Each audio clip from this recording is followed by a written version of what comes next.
It's NC State and Vanderbilt in an ACC-SEC matchup in Shreveport. Their last chance to show what they've got for a pair of 6-win teams. The Commodores in Derek Mason's best year yet as head coach, and NC State finished strong as well. It's been nearly a month since these teams took the field, and now they're ready to cap their campaigns in Northwest Louisiana. Welcome to the Camping World Independence Bowl today here at Independence Stadium in Shreveport, Louisiana. We've got the NC State Wolfpack and the Vanderbilt Commodores for a great matchup on the day after Christmas. Glad to have you with us up here in the booth. I'm Mike Cousins, along with former Auburn standout Cole Kubelik. When we talked with the head coaches of these teams, Derek Mason at Vandy, Dave Dorn at NC State, they both said the same thing. We feel like we're mirror images of one another. In a way, they are. 6-6, both have 1,000-yard rushers on their teams, and they want to finish strong today to go out in the 2016 season with a winning record. I think both teams, Mike, started the season a little rough, finished strong. You mentioned 2,000-yard rushers. We're going to get a lot of rushing today, but they do it in different ways. NC State, they want to spread you out, use the entire field. They'll do it through more spread formations and quick passes, as well as a cutback runner that utilizes zone schemes. Vanderbilt, you're going to get 2 tight ends, 3 tight ends, some counter schemes, blocking. Guards are going to be pulling. So 2 teams that can run the football well, but they do it in 2 different ways. Well, let's talk about those formations as we get a little bit deeper and look at the offensive line, defensive line matchup here. Well, I tell you, Mike, when I put the film on and I knew that I was assigned this football game, I was excited about this matchup right here. Barrett Gauger and the Vanderbilt offensive line really progressed throughout the course of the season. I thought they turned the corner in the Auburn game around mid-season, and they've gotten better week in and week out, played great football towards the end of the season. B.J. Hill is an elite defensive tackle for NC State. He and Bradley Chubb, I think, are future NFL prospects. We'll talk about them in this game. But this is an SEC defensive line. Make no mistake about it. I think NC State's defensive line is the second best in the conference behind the Clemson Tigers. Certainly a couple of future pros on there, and we've got a pro down on the sidelines as well, the third member of our crew, Kevin Weidel, to talk about the backfield for NC State. Quite a compliment, Mike. You look at the running back, though, for NC State, Matt Days. He's caught a lot of attention from NFL scouts. When you pop on his tape, the thing I like about him, the vision stands out. This guy is so efficient as a runner. You look in between the tackles on the inside zone, the natural feel for the cutback lane, finds it, gets in that crease, and you see the quickness there to make the defender miss, pick up that extra 4 to 5 yards. Then as an outside runner, you feel the flow of the defense, sense the vertical cut, and what I love, the ability to stick the foot in the ground, the acceleration through his cut to move the chains. Had a really good game against Clemson. You throw in his versatility as a pass catcher. I think he's in that 4th, 5th round range. Mike, I think he can be add depth to an NFL depth chart. And Vanderbilt defense, they better keep an eye on today. Derek Mason having his best year yet in year number 3, his team consistent with, and Dave Doran taking his team to a 3rd bowl in 4 years for NC State. Now it's time to look at our keys to the game, brought to you by Franklin American Mortgage Company. Cole? I think for North Carolina State, this offense relies on the quick passing game, Mike. They have to get the football out quickly. The run game is there, but if they don't deliver the football quickly, they're going to struggle through the pass game. This offensive line's not built for elongated pass protection, and Vanderbilt needs to mix in Darius Sims. Not just rely on Ralph Webb, the school's all-time leading rusher. Find a way to keep this defense off balance. NC State gets a little bit stiff on the perimeter on the edge at defensive end and outside linebacker. I think Sims is a young man who could have a big game if Vanderbilt finds a way to mix him in. Darius Sims can be a very intriguing offensive option for Vanderbilt with Webb and Blasingame in the backfield. Vanderbilt wins the toss. The Commodores defer. And Tommy Openshaw will put it into the air to get things going here in Shreveport. There is a threat of rain today. Hopefully no lightning. We can deal with rain, lightning, not quite as positive. And Nyheim Hines is back deep, standing at his own goal line to receive for the Wolfpack. Well, they're ready to go. It's been about a month for both teams since they've taken the field. The talking is done, the 14 extra practices are done, and the Camping World Independence Bowl is underway here in Shreveport. Hines takes a knee and will bring things out to the 25 for the Wolfpack. 6-6, 3-5 in the ACC. Started off good, had that monsoon game that looked great at the time against Notre Dame. Of course, not the greatest season for the Fighting Irish. They lost 4 straight difficult losses against Clemson and FSU, and the Wolfpack faithful say, hey, should have had those, and finished off victories against those teams. Matt Day is the first 1,000-yard rusher since 2002 for NC State. Comprises a very dangerous backfield, along with Jalen Samuels as well. 1st and 10 at the 25. Throwing, and the first pass of the day is tipped and knocked away by Jonathan Wynn, the defensive lineman. So it's the redshirt sophomore Ryan Finley out of Phoenix, the transfer from Boise State, who's got his first pass incomplete. Well, we talked about the quick pass game in the open, Mike, something that has to go. They want to get him into a rhythm, want to get him rolling a little bit early there. 60% on the season. A lot of that is due to the quick passes, but he has the capability to stretch the field also. Yeah, you should be like right here, you know. Number 1, Jalen Samuels. He goes in motion from the slot, and you'll see him in a variety of places today for the Wolfpack. An extremely effective player no matter where he lines up, whether it's tight end, whether it's the slot, whether it's as a halfback. Now it's 3rd and 6. One of many utility players that NC State will utilize today on offense.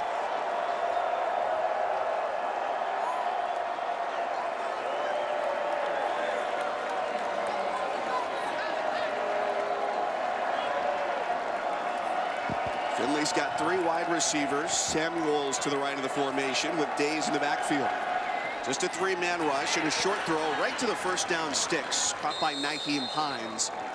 And he's got enough for a first down. Nice read by Finley. Turns into just a 3-man rush for Vanderbilt, as Derek Mason's defense going to drop 1, showing just a base 4-man look, only rushing 3. Finley knew he had time to sit in the pocket. 1st and 10. Cole Cook, the tight end, blocking out in front for Days, who turns the corner. First down yardage, and across midfield to get Days rolling. 3rd leading rusher in the ACC this year, goes for 14. Mike, I love this quick toss out of the gun with the back offset to one side or the other there. You see Days offset to the left. Finley just going to turn and pitch the football. That really puts the defensive end to the play side in a bind, because he's used to playing backside of the zone read. Well, Cole, as you said, it's another short toss there, and the 2nd grab of the day for Hines. The Wolfpack moving quickly, another first down. This is their MO. Outside of Matthew Days, who's gone over 1,000 yards on the ground. These quick throws, the quick distribution from Ryan Finley, it's really how this offense, and Eli Drinkwitz, the offensive coordinator, gets them going, gets them into a rhythm. Now they switch it up at quarterback. Jalen McClendon, the redshirt sophomore from Charlotte, replaces Finley. Much more of a running threat. He's only thrown the ball 29 times this year. And on the snap, the ball comes loose. Days had the carry. Ball came out, and it's Vanderbilt football. Arnold Tarpley falls on top of it for the Commodores. Wildcat look. Days looks like he just takes a shot, almost maybe runs into the back of one of his offensive linemen. This will be a nice look. You see right there, he's going to run in to the backside of Thaddeus Moss at tight end. Well, it had been a quick start for NC State on offense, and now we'll get to see what Kyle Shermer and Ralph Webb have up their sleeves. Both coaches here, Vanderbilt, NC State, say they're mirrors of one another. Slow start for Vanderbilt. It looked like another off year for Derek Mason, but they finished out 4-2. They beat UGA, and they beat Tennessee in the last week of the regular season. In their first bowl under Derek Mason, the last time they went was James Franklin's last year. Zach Cunningham, a first-team All American on defense, and on offense, Kyle Shermer leads the show, the sophomore from Philadelphia. Last game, a career-high 416 yards through the air against the Volunteers. Cole, you were there. I was on the call for that game. Shermer was on fire. A lot of quick passes, but he really did a nice job down the field as well. Andy Ludwig gave him a lot of first down throws in that game. I'm intrigued to see if that trend continues here in the bowl. They've got motion. Sims on the orbit cut, and Webb goes up the middle. And doesn't really pick up much there. The junior from Gainesville, Florida, stopped by Jared Fernandez. Well, and you see 98 in the middle of that defense. B.J. Hill, the nose guard for NC State. We're going to call his name a lot today. We're going to talk a lot about this NC State defensive line. I've been very impressed with that group and what I've seen so far. Barrett Gauger and this Vanderbilt offensive line absolutely have their hands full. It's going to be really intriguing to watch how Webb, how Blasingame, how Sims all do against this rushing defense that allowed just 104 yards a game. On the ground, it's Webb. He shakes his way for a first down out to the 33-yard line for Vanderbilt. Ralph Webb is going to be an intriguing case to watch. We'll talk to Kevin Lytle about him a little bit later. Listen, these three, I have no issue with go ahead and coming out. And if they were to skip their bowl game, if they weren't to skip their bowl game, I don't have a problem with it. Fournette, Cook, and McCaffrey are three elite prospects at their position. They have elite skill set. They have elite DNA, and they've all been ultra productive very early in their careers. This is a position that has a short shelf life. I don't mind it. I actually appreciate the fact that they've been open that, hey, I'm going to bail out and go prep for the draft instead of going with their team, maybe putting their program at risk by dealing with an agent in the time leading up to the game, and then, oh, I got a hammy, oh, I got a shoulder, oh, I have the flu, I can't play, and then bailing on your team at the last minute. At least they're upfront and honest about it.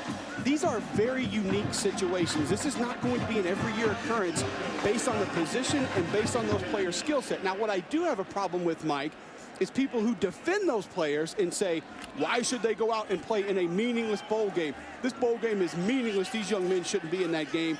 No bowl game is meaningless to a lot of different people for a lot of different reasons. And one of the things that Derek Mason did with his players, a look down the sideline, catch is made by Scott. He turns upfield, and a nice run all the way down to the 40-yard line. Guys, Mike Stevens not starting. They're starting a freshman, Nick McLeod, at that side, who just got beat there. Did a great job by Scott, Caleb Scott, to pump that throw. Shermer put on the back shoulder, trying to go after the young freshman early on here, Vanderbilt. Well, that's an area that Kyle Shermer has progressed, just getting more on the same page with his wide receivers. That nonverbal communication, that understanding of, will you be where I'm going to put the football? Gain of 25.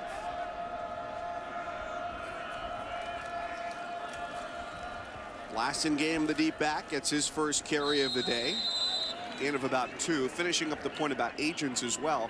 Last week, one of the things that Derek Mason did, the head coach for Vanderbilt, was had agents come in and be able to talk to his players in a supervised setting. They had compliance staff there just to make sure that his players knew everything that they needed to know if they're thinking about going to the next level and doing it in a safe setting so that no NCAA rules end up being violated in the process. Well, I think the more open, the more upfront, the more honest you can be with your players about that process, the less disguising and the less disguising there is, the less shady it is all around. A lot of eye candy when they send Darius Sims in motion. They've used him with that cut about 5 or 6 times today. It's the first carry he gets. The Wolfpack sniffed it out. Well, we've talked to Dave Doran about this defense for NC State, head coach for the Wolfpack, and he said, eye discipline has been an issue for us, something that we've had a problem with. We have had our eyes fail us at certain points this season, something they've tried to work on and improve in this bowl preparation. I would expect Andy Yogi, the offensive coordinator for Vanderbilt, to throw different types of motions and formation changes to take advantage of that. Webb coming out of the backfield, short throw off to the right side, and it's a tight end, Sam Dobbs, with just his 6th catch of the season. When you ask your offensive line to protect for 2-3 seconds as opposed to 7 seconds, it's a lot easier. You see slide protection there for the Vanderbilt Commodores, and Kyle Shermer understands this is not a situation where I have 6, 7, 8 seconds in the pocket to be able to scan and survey the field. This one's going to have to come out quickly, and that's an area that he and this offensive line have really come together nicely in the back half of the season. 4th and 2. Tommy Openshaw from 52. It would tie his longest of the year.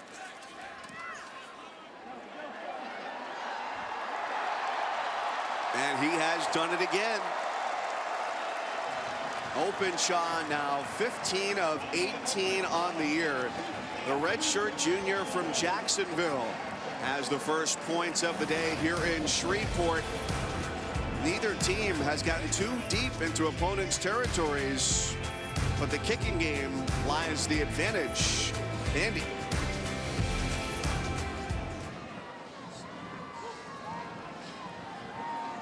Back here in Shreveport, NC State and Vanderbilt. It's the Camping World Independence Bowl.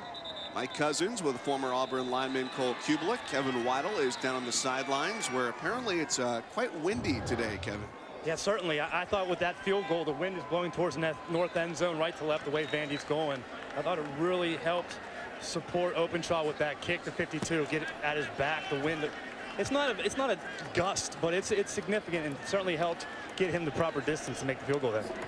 It's not a gust, it's more of a poof, if you will. We're going to dig down into our meteorological thesaurus today for Kevin. Listen, it helps, and it's one of the reasons I think Derek Mason made that decision here early in the game. It's obviously not a situation where he had to have. He's not desperate for points just yet, but felt confident that win could help. Also a new Independence Bowl record with a 52-yard field goal. 1st and 10 at the 25 coming up. 1st and 10 here for NC State, looking to finish out the year at 7-6. Hines in motion out of the backfield. He grabs it 2 yards shy of the line of scrimmage and powers his way forward for a first down and then some. Out of bounds at about the 40-yard line, a pickup of near 15. But I tell you, Mike, nice block from Jalen Samuels out front. Watch number 1 out in front of this play. Right there is going to go low. That allows the cutback and then a big hit out of bounds, but gives Jakari Thomas some credit for his pursuit to the football. On first down, it's a run off to the right side for Days. Gain of 4. It's 14 plays and 6 first downs for NC State. Still no points to show for it. If you're just joining us, a fumble by Days after a collision with one of his own teammates was a fumble on their opening drive, and then a punt followed that. We haven't seen that shot down the middle of the field just yet either. We'll switch up here at quarterback, Mike. It's McClendon in for the second time. He sends Days in motion and gives it out for Days at the line of scrimmage. So first throw of the day for McClendon, who's now 17 for 30 on the year. And he saw quite a bit of usage in the regular season finale in that win against North Carolina. I think the coaches love his size, love his ability. He obviously gives you a little bit more in the run game. A little more of a physical presence, but you see the accuracy there on the outlet throw. That's basically just a toss sweep play that gets it to the perimeter a little bit faster. But Jalen McClendon offers athletically a little bit of a changeup for this NC State offense.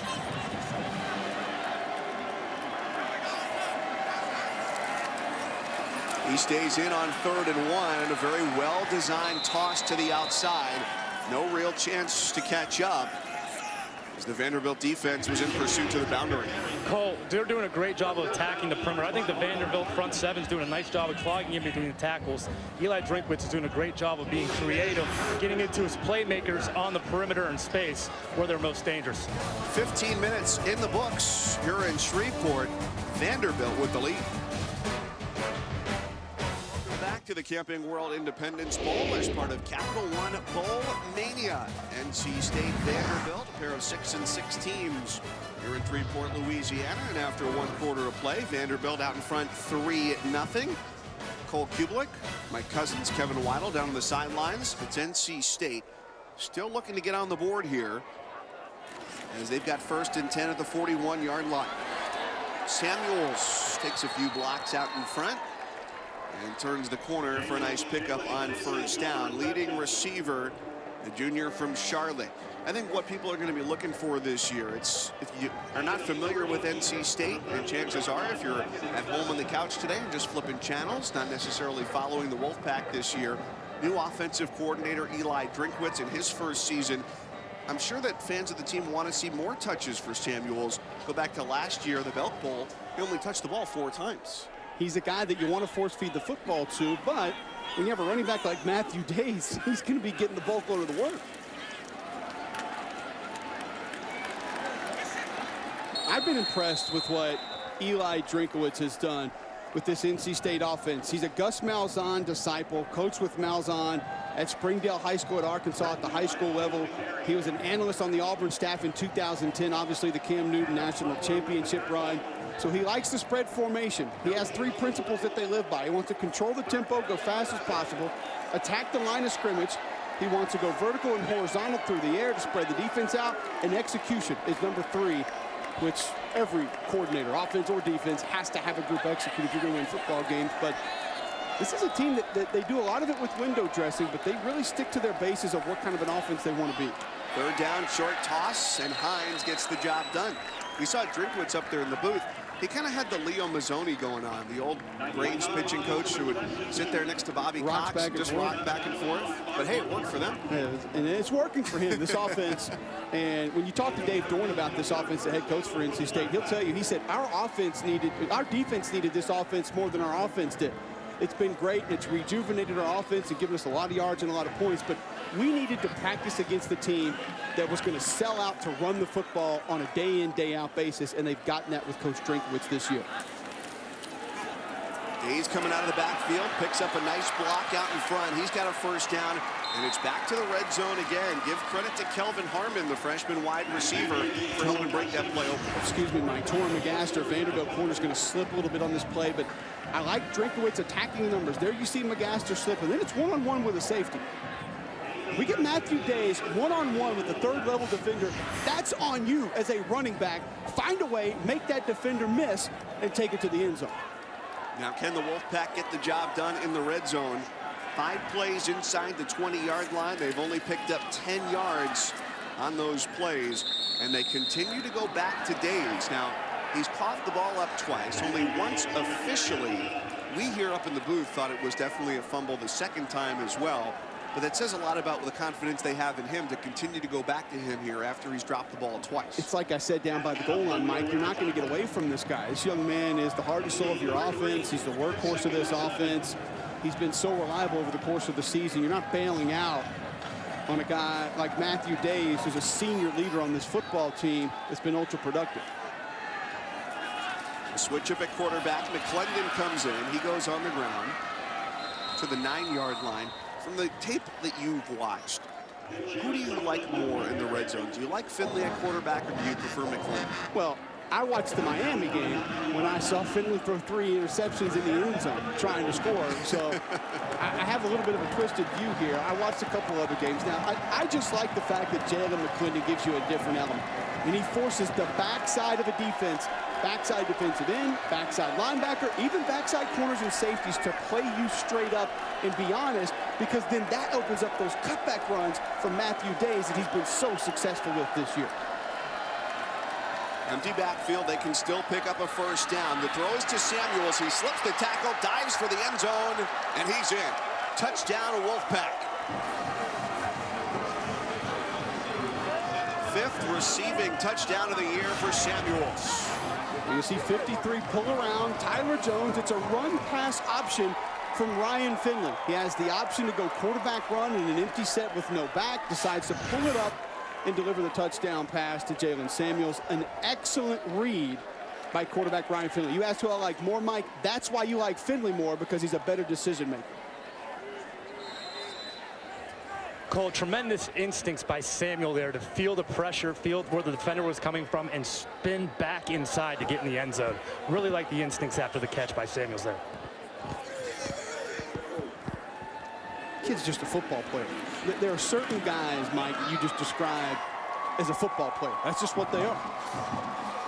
Connor Haskins for the extra point. Pay dirt on the 20th play for the Wolfpack inside of Commodore territory. See the Shermer pick, and then obviously going to take advantage. Ryan Finley on the RPO. Touchdown pass to Jalen Samuels. Wolfpack with the lead. You come down to Shreveport, you think you're going to find Cajun food, but one of the delicacies here is Monster Croc candied apples, created by Cindy and Jim of the Chocolate Crocodile. I think I might sink my teeth into just about any single one of those and be pretty happy about it. The white chocolate's looking yummy. Kyle Bamberg ready to tee it up here as the skies get a little bit more gray here. You know, this has turned out pretty good so far. You look about a week out. It was rain in the forecast, maybe 50 degrees, and it has been much warmer and much drier than expected, to the delight of both squads.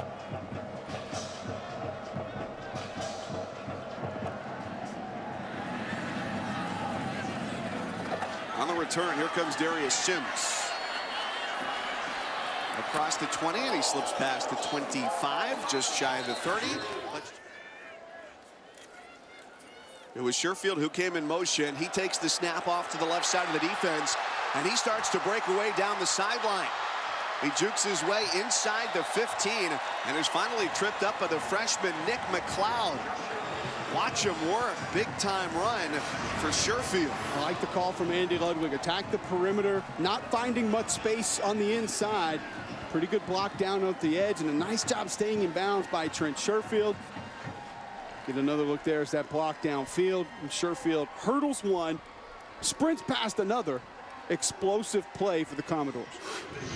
And he's coming off a big game against Tennessee. He goes for 45 there after in the season finale against the Volunteers had 9 catches for a $184 in Nashville.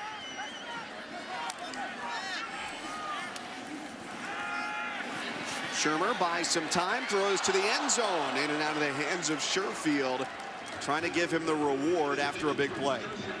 Bradley Chubb was moving in quickly on Kyle Shermer, and you see Sherfield here to the back of the end zone. I thought it was a nice job by Kyle Shermer, utilizing his patience, waiting for that route to develop because it was not there initially, and then delivers that football late. That's one that Trent Sherfield wants back.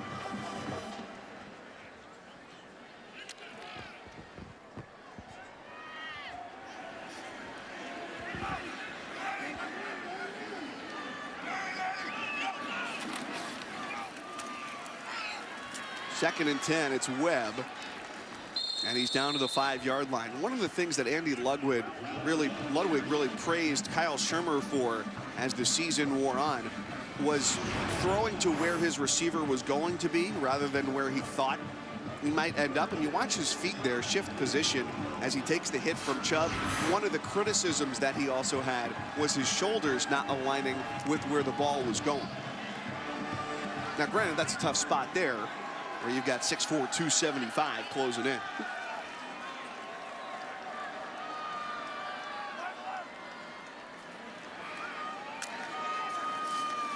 Third and 5 for Shermer. He's back to throw. Surveys his options with the ball tucked. And the wave of red and white was a little bit too strong for Shermer. Arius Moore, the linebacker, finishes him off. Bradley Chubb, Cole, again, in on the initial pressure there. A great job with his instincts of getting past the pocket to know to redirect, come back down towards the line of scrimmage. He was the first one to get in there. This guy has had his fingerprints all over this game so far in the first half. I mean, you'll see so many edge rushers continue to just run past the quarterback. I respect the fact that Chubb pulls up, redirects, spins back inside, knowing that if Kyle Shermer does want to exit the pocket, he'll be there to make a play. Open shot, trying to make it 2 for 2 today. And a bit of a line drive kick is no good. His first was good from 52. And now he is 15 for 19 on the year. Pretty much a chip shot. And it stays a 7-3 lead for the Pack. So on this field goal by Vanderbilt sets things up here. 1st and 10 for NC State. 5 wide receivers with Days out wide. It's another design run where they get a lineman on the move. Will Richardson helping to pull for Ryan Finley. Same play that we saw the touchdown pass on from Ryan Finley to Jalen Samuels. You're pulling that backside right tackle around. Finley has the option to go or stay up and deliver a quick pass. He picked up 7 there on 1st down. It's another quick toss. Nyheim Hines makes the catch, his 5th of the afternoon. This is where this offense just eats you up, and you can see now Eli Drinkwitz, the offensive coordinator, he wants tempo, wants to go fast.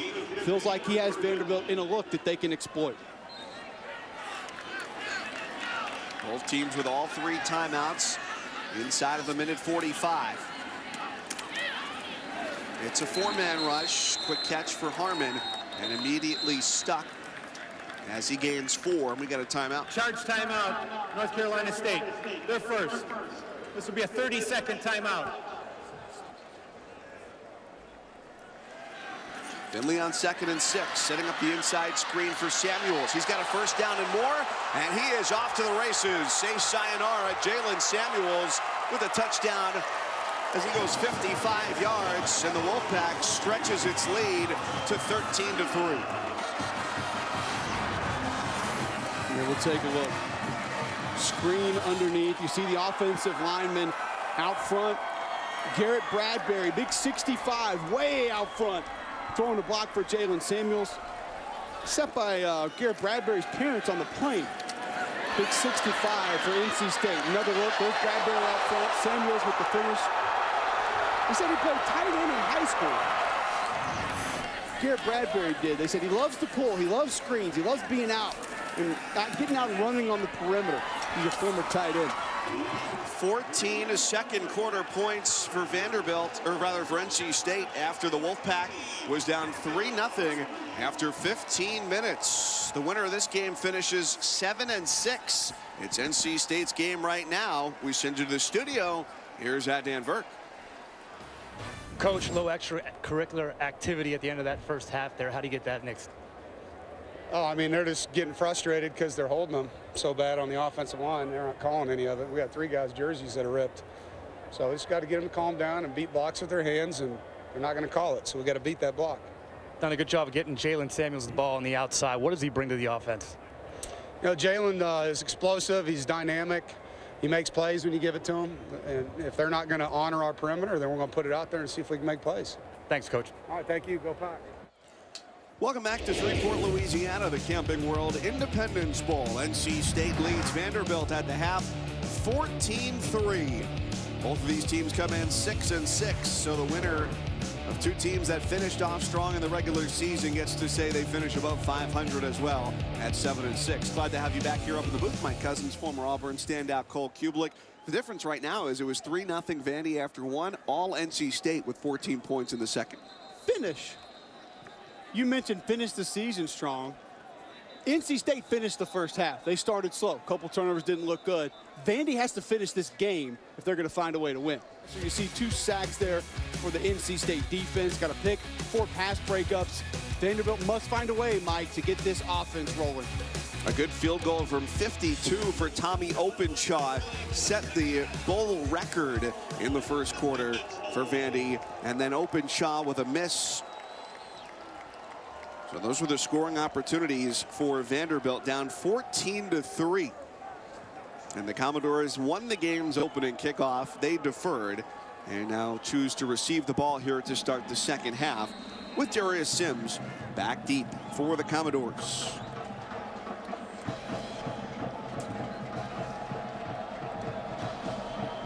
Vanderbilt looking for its first winning season since 2013. The last year for James Franklin. See if they can get it done here in the second half. Let's go down to the sidelines. Kevin Waddle. Thanks, Mike. Talked to Derek Mason coming out of the locker room. Talked about offensively needing to stay ahead of the chains and execute on third down. Too many drop passes, he said. On the defensive side of the ball, he said, we got to do a better job of tackling. You guys talked about that perimeter, NC State attacking the perimeter, Jalen Samuels. He said, flat out, we just have to do a better job of tackling in space. Samuels was able to slip away on that screen. We got warm weather today here. When we talked to Coach Mason last week, he said he was going vest no matter what the weather. No need to take that thing off. So they started selling the vest too. Looks like Carl Weathers in Predator or something. I like that look. Bigger fan of Arrested Development, Carl Weathers. Makes a mean stew. Happy Gilmore would probably be my favorite. You know how much that vest went for on the Vanderbilt website? $199. I know you're a man of high fashion. Would you pay $199 for a jacket with no sleeves? Well, not with the Vanderbilt logo, because SEC fans, you know how they are. They love to hate more than they love to love. So I would get a lot of hate for wearing Vanderbilt gear, but it's a good-looking vest, man. On the bright side, the shipping was free. There you go, see? It's waterproof as well, guys. Just to add to that. That's big. They say no rain here until about 8 o'clock Central Time tonight. And certainly hoping that holds off. Webb gets a couple going to the left side. You know, the vest, to me, is kind of like the iPad. If you're cold and you want to wear something warm, why not just go for the full jacket with sleeves? If you want something that can do computing, why not just go for the full laptop instead of the iPad? It's an intriguing point because I'm a big iPad guy. No, literally, you have a gigantic iPad. But I'm not a big vest guy. I don't go vest very often, so I think I just ruined your theory. All right, away from clothing and back to football here as Vanderbilt's opening drive moves to a 3rd and 2. Shermer on a floater has it picked off, taken away by Josh Jones. Here he comes down the sideline, and it's going to be great starting field position for the Wolfpack as Shermer's tough day continues with the interception, his 9th of the year. Well, it's not just an errant throw. There's obvious pressure that's going to cause this. Play action, so it's going to take a little bit longer to develop. And Justin Jones, remember we called his name earlier, Mike, and he was out at defensive end. Now he's at defensive tackle. A nice swim move inside, wins a one-on-one. That contact is what causes the floater. And then, of course, Josh Jones with the pick and the finish. Nice rush there from Justin Jones. Low center of gravity, 6'2", 312. Nice lateral quickness on the interior of that defensive line.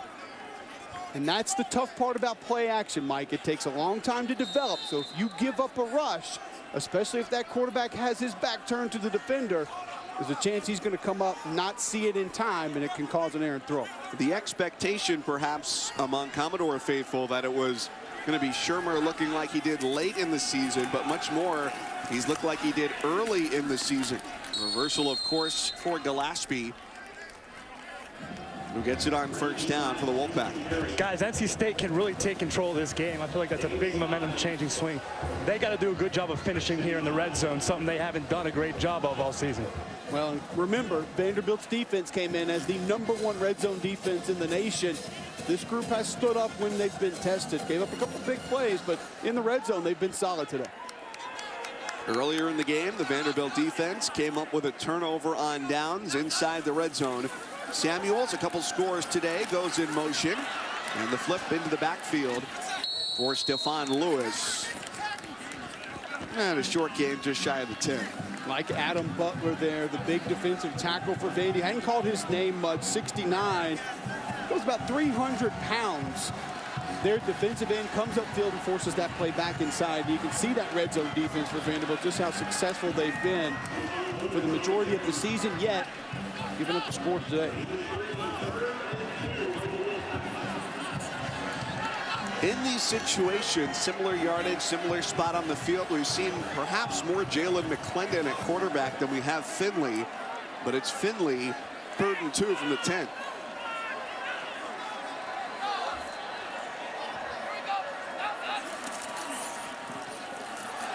On the option, Finley keeps it headlong down to the 5-yard line, and it's 1st and goal, Wolfpack. Crazy how my brain works is I'm thinking he's only going to take like 1 or 2 classes every semester the rest of his football career since he's already graduated. Says a lot about your academic pedigree, huh? Thank you.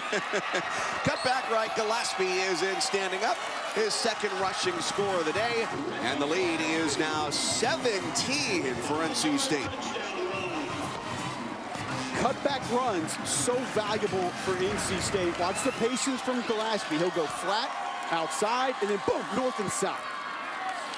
An excellent job by that offensive line, just riding the zone play right, getting a hat on a hat, riding your defender flat down the line of scrimmage, and allowing the back to cut off. Connor Haskins, the grad transfer from UNC Pembroke, with the extra point, 21-3, NC State. Pressure up the middle from Justin Jones. Josh Jones with the interception. Sets up Reggie Gillespie for 6. Wolfpack is back, causing mass destruction. Welcome back to lovely Shreveport on this day after Christmas, as some call it Boxing Day. Fisticuffs between NC State and Vanderbilt. Cole, we're probably looking at the most crucial drive of the game coming up right here for Vanderbilt, down 21-3. If they don't come away with some points, this game starts to get out of reach pretty quickly. No, I would agree, and we talked about it just before the half of that Vanderbilt offense. Not built to go fast, up-tempo. It's just not their MO, not who they are. They'll get an advantage here.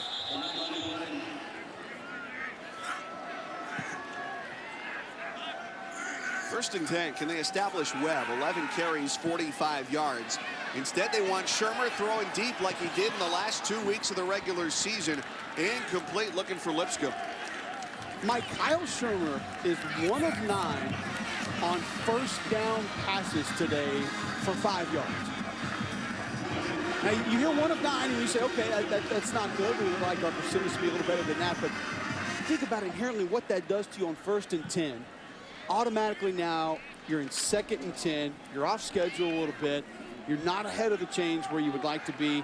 And I think that really changes up and complicates your play calling on 2nd down if you're Andy Ludwig. Webb, and it's going to be about 3rd and 8.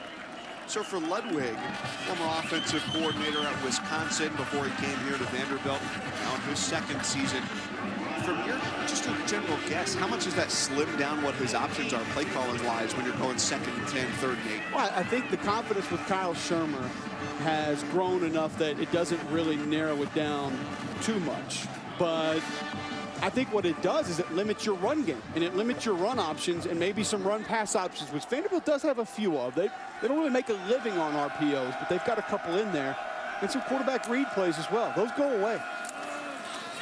It's a 6-man rush right up the middle, and Shermer is dropped, and a hard hit from Arias Moore, who went airborne before making the sack.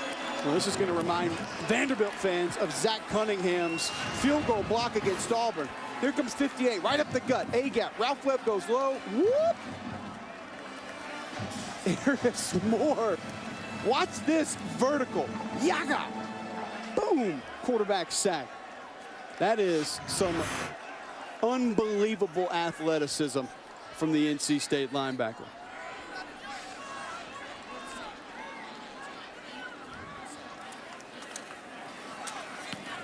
Openshaw gets it away. Braylon Cherry from the 6-yard line. He's got a nice opening through the middle, and now some more space. He's dragged down at the 42-yard line. 35-yard return. Well, from the 2nd quarter on, it's been all Wolfpack on offense and now on D here in the 3rd. The birthplace of where Elvis has left the building was first spoken. The Shreveport Municipal Auditorium, 1954, Elvis developed his act. And now, you know, 21-3, NC State over Vanderbilt here in Shreveport. Mike Cousins with a former Auburn standout Cole Kubalik. Kevin Weidel is our man down on the sidelines today. And after a punt, return of 35 yards by Braylon Cherry. 1st and 10 from the 42 for the Wolfpack. They were down 3-0 after 1 quarter. An unimpressive first 15 minutes for Dave Doran's squad, and they have been every bit the opposite of that since then. A wide open Nyheim Hines got a fastball too far out in front of his right hand. Finley just lost the control on that one. Had it. You saw the motion from Eli Drinkwitz, the offensive coordinator for NC State, the opposite direction that rolled the safety back to the middle of the field. They tried to play the numbers game back over. Vanderbilt's been going single safety to try to match up numbers on both sides of the field rather than giving those numbers to NC State. Really caught Vandy right there, but couldn't come up with the completion. On the comeback, the catch is made by Lewis, and he's down to the 45-yard line. A first down for the Wolfpack. Good enough protection and a nice route from Lewis. Cole, great anticipation by Finley there. Got the ball out before Lewis was out of his break. Pass heavy on this drive. It's one-on-one coverage to the sideline and incomplete. May have been a difficult one to grab for Kelvin Harmon, no matter what the case with where that ball landed. I'm okay with it, though, Mike. You've got a nice, comfortable lead here, 21-3. You're getting some man coverage across the board, single safety in the middle of the field. Not going to be able to come over and help on that play. Take a couple of shots with these bigger physical receivers. These are big corners that Vanderbilt has as well, so it's an intriguing matchup. But I like taking the shot there. Matchup there was 6'3", 196 against Jawan Williams, also 6'3". That corner for Vanderbilt. Empty backfield. And the quick throw for Gillespie. Gain of 3. We haven't really seen Ryan Finley in this NC State offense attack the seams. They'll lull you to sleep with these throws to the perimeter. They'll go outside, outside, outside, quick throw, but they will take those shots down the middle of the field when they find a mismatch or get a look that they appreciate. What a throw. Finley on 3rd and 7 finds Braylon Cherry. Great throw to anticipate the spot and to extend the hands and finish the play. Well, Cherry has been a big play waiting to happen this season. He's been the cherry bomb for this NC State offense, and you see there, nice double move and excellent hands to go out and attack that football and haul it in as he's going down. A fake the toss and a one-hopper for Samuels had potential to be a big play. And for Mason, too, in year 1, you bring in guys that you think are going to be right for your staff, and then he's got a clean house. That's not an easy thing to do, to say, hey, you're my pal, but it just hasn't worked out the way we thought. Yeah, it's not, but these coaches are well-versed in turnover, and that goes for the roster, that goes for the coaching staff, that goes for some of the folks that work in the athletic department, maybe in administration. They understand that things are going to change, and that's what the great ones are able to do well. They're able to replace, and they're able to exchange different bodies, whether it's on the field with their team or on the coaching staff or in administration. 2nd down, Gillespie cuts it back right. No gain on the rush. A little extra finish here from Adam Butler, I think it was. Mixing it up there a little bit after the play.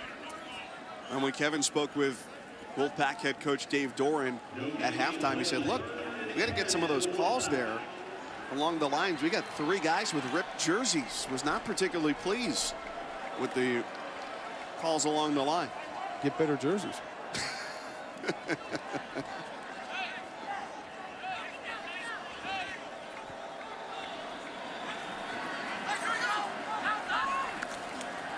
Now 3rd down.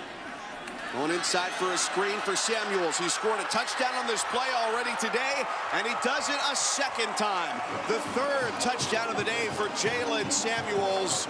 He can do it all. Samuels, they do such a nice job, Coach Drinkwitz and company, of hiding him and moving him around and finding different ways to get him involved. Lined up out wide here. Quick distribution on the screen. Couple of linemen downfield throwing blocks, and Samuels is in for the score.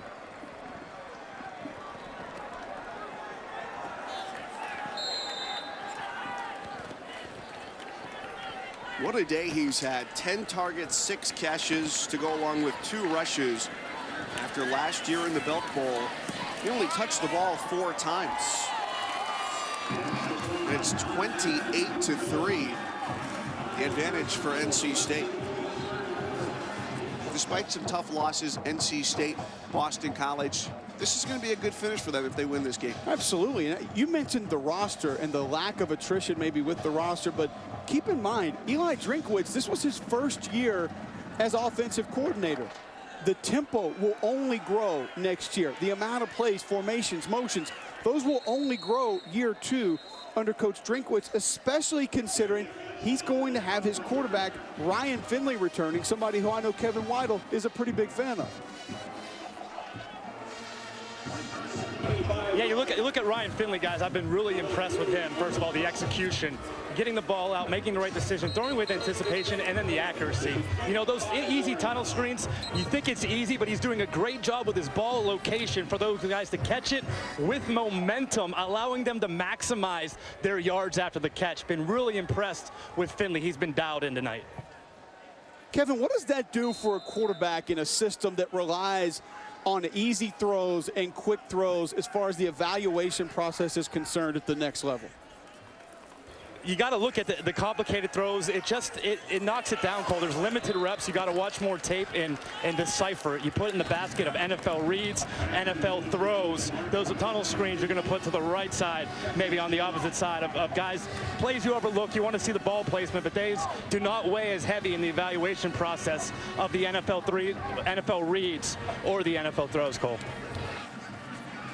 Chubb had the development of Finley as well. He played in 3 games at Boise last year, had a season-ending ankle injury, and that really turned into a successful season for Brett Rippon as a freshman for the Broncos. But he would sit up in the booth with Eli Drinkwitz and watch the games and really learn a lot about this offense.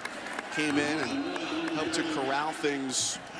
And that was probably tough for Jalen McClendon, who spent the last 2 years as the backup here for the Wolfpack as well, and now just plays in a complementary role. Right, I can see his role expanding. We've mentioned over the course of this game what McClendon brings to the table and maybe some things that he can do differently and how he can add to this offense. And that only makes your offense more dangerous. It gives something else for defenses to prepare for, and obviously a completely different element that you can throw at defenses on different parts of the field.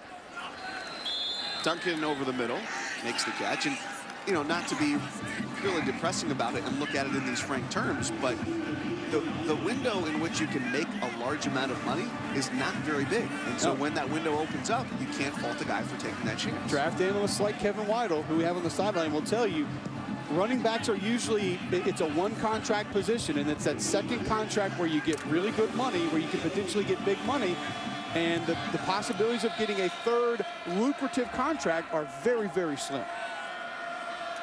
Leave it to Cousins to bring up fantasy football, Cole. Exactly. Yeah, like you guys don't play. 3rd and 8 for the Commodores. Good throw, good catch. Sherfield does pick up the first down. Kevin, I would like to say I was in 2 leagues this year and have proudly finished last in both. Does not surprise me after watching some tape with you last year at Mississippi State, Cousins. There's Bradley Chubb, left side of your screen. We talked about the wingspan, those arms.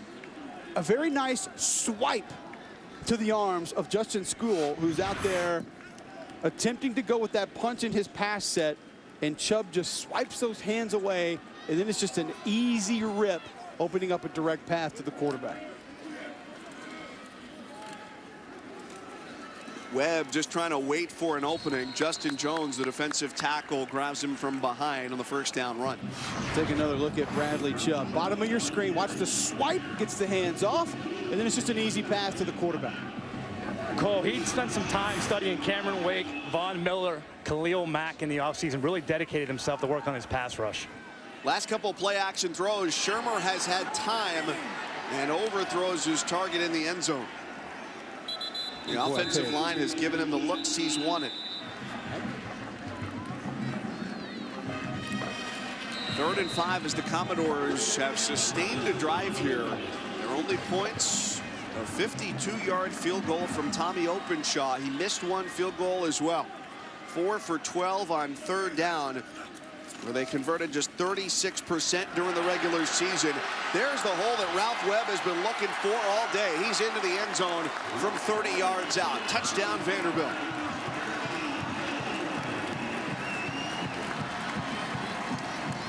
It only took him 17 carries to finally break one open. That's the beauty of the zone scheme, Mike, is you can continue to pound away, pound away, pound away. Zone scheme to the right side of your screen. And an excellent job by Bruno Reagan, the right guard, getting up to the second level, walling off a linebacker, which opens up space for Ralph Webb.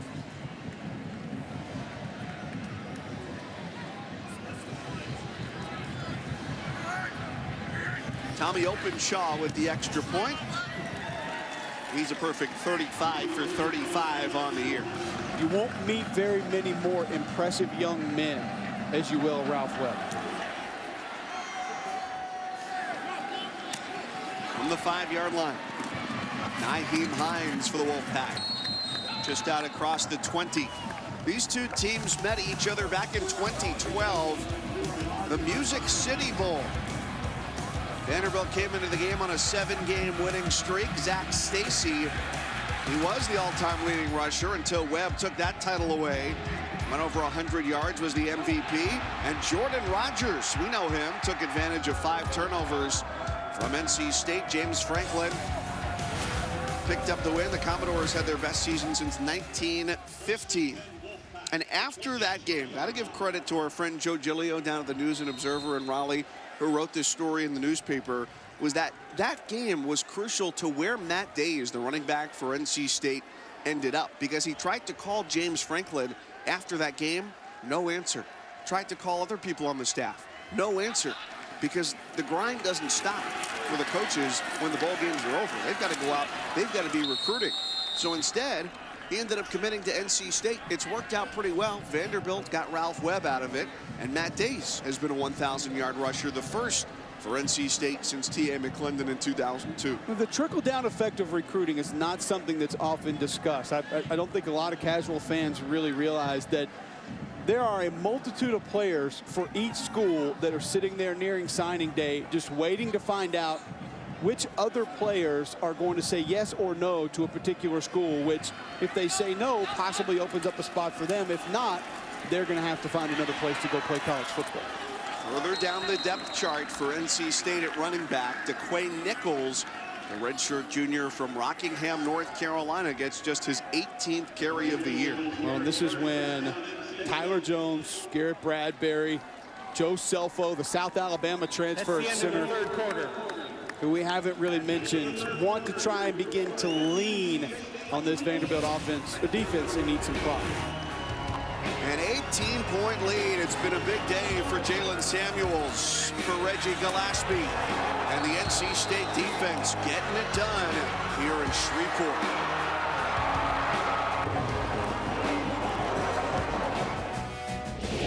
Welcome back to the Camping World Independence Bowl. It's all part of Capital One Bowl Mania.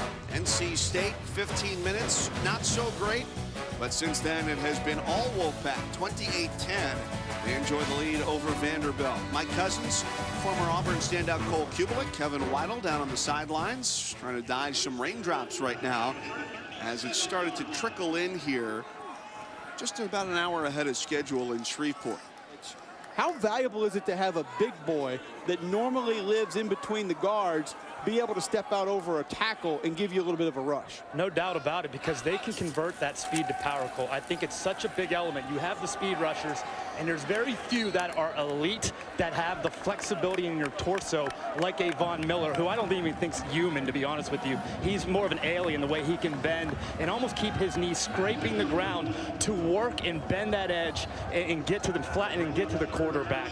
When you have the ability at 275, 280 pounds to win with quickness, but also convert speed to power, it keeps blockers on their toes and keeps them guessing, which makes it so difficult to handle. Couple of incompletions, including a drop for Samuels. Now 3rd and 10. Finley going for Samuels and a little bit too high for his 5'11" target. So a 3 and out for NC State. We got 12:28 left here in the 4th quarter. For as difficult of a day as it's been for the Vanderbilt offense, the Commodores are not yet out of this one. Well, they're going to need to pick up the pace offensively and obviously find a few quick scores to clean up that 18-point deficit. But NC State, I think you could argue, has to do a little bit more there with the lead, with some time to wind off. They only use 14 seconds there. It's one of the things sometimes, Mike, with these hurry-up, up-tempo, spread, go-fast offenses that at times I don't feel like certain coordinators can force themselves to coast for the game, to win the game, as opposed to just trying to move the football and be who you are most other times on offense. Kalijah Lipscomb ripping off a big-time return here. The freshman from New Orleans. Home state action, takes it inside the 10, and he rumbles all the way down inside the 5-yard line. 71 yards on the punt return. The big play that the Commodores so greatly needed here in the 4th. Now, you mentioned Mike Vandy might not be out of this football game. What a way to get right back into this football game. With the punt return setting up a score. Kalijah Lipscomb just dancing all over that Camping World logo. Nice block at the end of that play by Jalen Banks, 24, the safety for Vanderbilt. Smart enough not to go get a block in the back, but wall off a defender attempting to make that tackle, open up an extra 10, 15 yards. Lipscomb, understandably, short of breath on the sidelines here, as it's 1st and goal with the ball at the 4. Webb sitting at 98 yards. And go over the century mark here. He's got the carry, pounding through the middle. And stood up at the 1-yard line.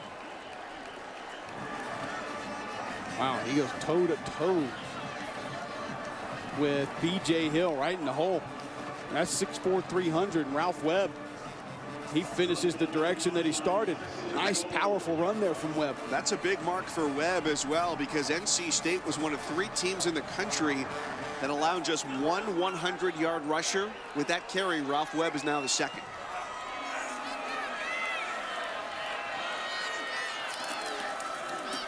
Shermer on the handoff again. And the pile does not move enough to break the plane to the goal line. Down inside the 1. There haven't been a lot of rushing touchdowns given up by this defense this year, as we'll take another look. Here's Webb. Boy, nice push. Look at B.J. Hill, 98 in the middle of that defensive line. Standing up, Barrett Gallagher, the Vanderbilt center, shows you how well he uses his hands, removes an offensive lineman off, and can shed and go make a play. Cole, the offensive line coach, Dwayne Ledford, really praised defensive line coach Ryan Nielsen for teaching technique. Going on the handoff, it's a dive at the goal line by Blasingame. Did he get enough? Yes, he did.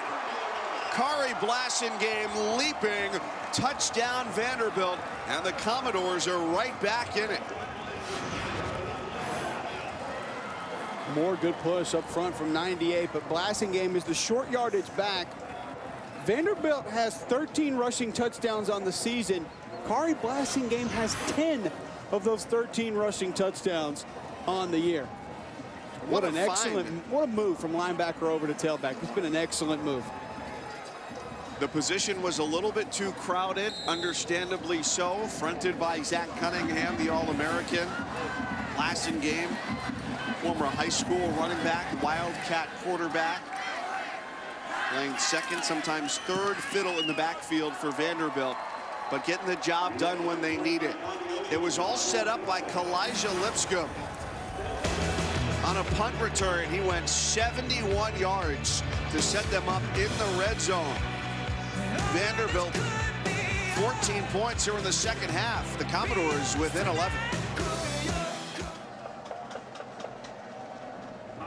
Certainly high energy on the Vanderbilt sidelines right now, as they have pulled it within 11. It was a 14-point 3rd quarter for NC State. They have yet to score here in the 4th, and their last drive lasted all of 14 seconds. 3 incomplete passes.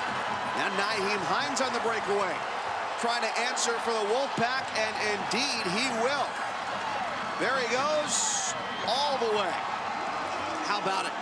100 yards for Nyheim Hines. We just showed you 2 potential SportsCenter top 10 plays. Let's add a 3rd to the list. What a burst from Nyheim Hines. Got lost in traffic a little bit there, and then just turns on the juice. Hines to the house. Hit him with the Hines. You saw the track background from Hines there, guys. An All-American, a 4x100 meter for the track NC State relay team on the track team. His sister as well is on the track team at NC State. The big-time speed there has contributed for the return game all season long for them. Well, you could have been critical of Eli Drinkwitz's last drive. That was 14 seconds. Special teams took care of that. That took 13 seconds.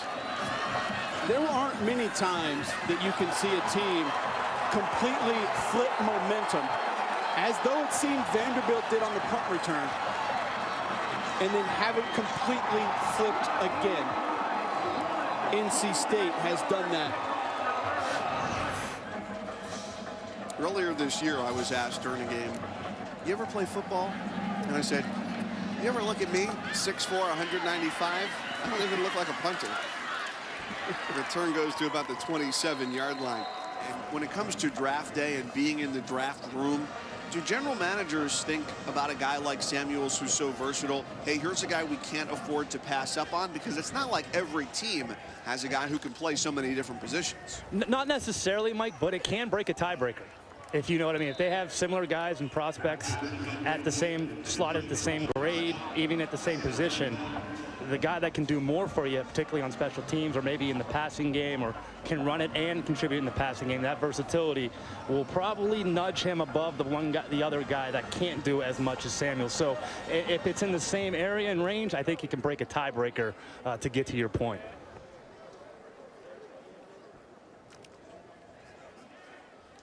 You think about what this NC State team has returning. You talked about it, Mike.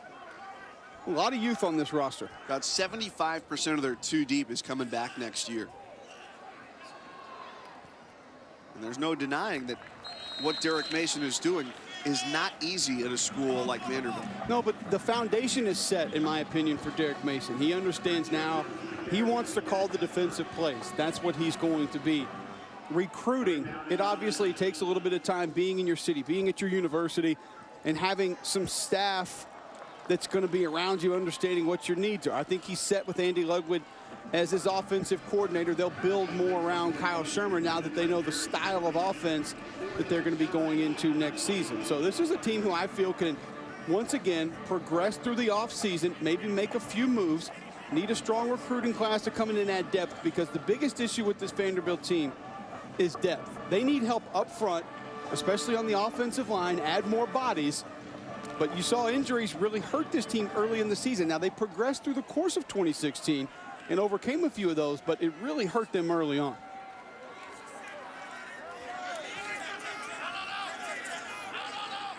Fourth and 9. No time in the pocket, and Shermer is taken down. Turnover on downs as the defensive line for the Wolfpack, with Justin Jones up front, continues to wreak havoc. Well, this defensive line has caused problems. You see a twist on the interior of that defensive line, just unable to pick it up. And Justin Jones, 27, we've called his name a few times today, has been outstanding. 5 sacks for the Wolfpack defensive line. McClendon carry left side as NC State looks to wind the clock. You're inside of 2.5 minutes to play. Yeah, I go back to that LSU defense. Kendall Beckwith not going to be available, but how athletic they are up front. With Lewis Neal and Tayshawn Bauer and Arden Key, Jamal Adams on the back end of that defense. I think, because this Louisville offensive line is not great. Something not a lot of people have talked about this year. Lamar Jackson's made a lot happen on his own. Rushed for over 1,500 yards. Of course, the Heisman Trophy winner. He is the most dynamic player in college football, but that offensive line has let him down at times. He's just had the ability to make things happen on his own. Athlete for athlete, I think LSU matches up very well and are going to be able to control the football and limit his possessions with Darius Geis at running back. McClendon ridden down by Zach Cunningham. Unanimous first team all SEC. 90 seconds now to play, and following our game, tune in to the ESPN3 postgame trophy ceremony presented by Capital One. We'll make Kevin Weidel do some work for the first time today down on the sidelines. That thing's beautiful. That's a large trophy.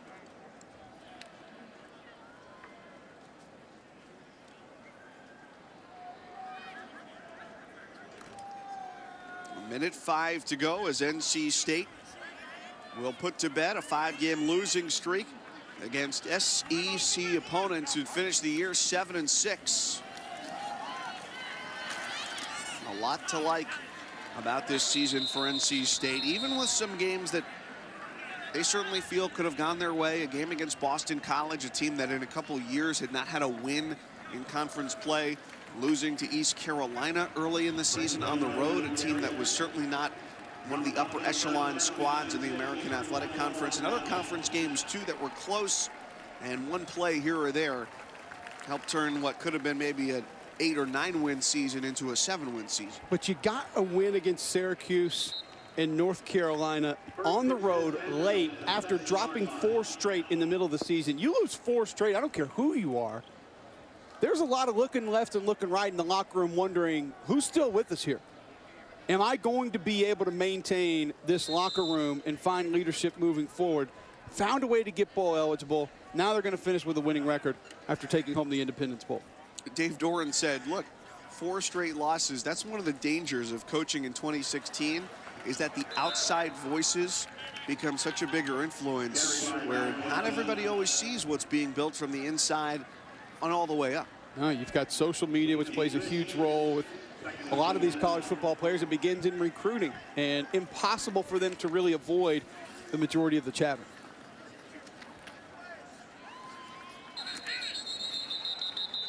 We live in a world now where recruits, it's big news when they've narrowed their list from 15 to 10.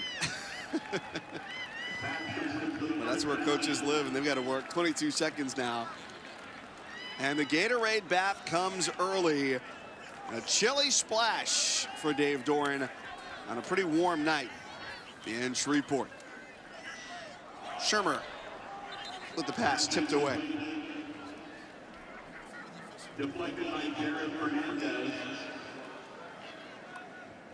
Caught a break with the weather. Sure did. It was good vest weather. You don't even need sleeves today here in Shreveport. So NC State will finish off 7-6, and Vanderbilt will drop to 6-7. But on the bright side, for both teams, win or lose, they got those 14 extra practices. A great opportunity to come down here at the Camping World Independence Bowl. And NC State's going to win it 35-17. Extra practices are valuable, Mike. More preparation. I know Vanderbilt went about 8 full pad practices, good versus good. Wanted to try to stay physical and prepare for this football game. They got the younger guys a lot of work. That helps build towards spring practice, which builds towards two-a-days and obviously fall 2017. Last snap of the day, it's intercepted. Shermer is picked off, and it ends with a bang. Niles Clark, a pick 6 to cap a Camping World Independence Bowl victory for the Wolfpack of North Carolina State.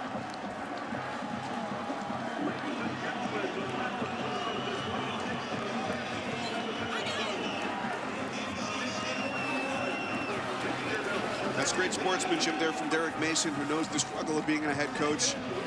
Could read that he said, I'm happy for you, Coach. Obviously, Derek Mason, a class act. Dave Doran, excellent season. Both of these teams should be proud of finding a way to become bowl eligible and get to this football game and compete one more time.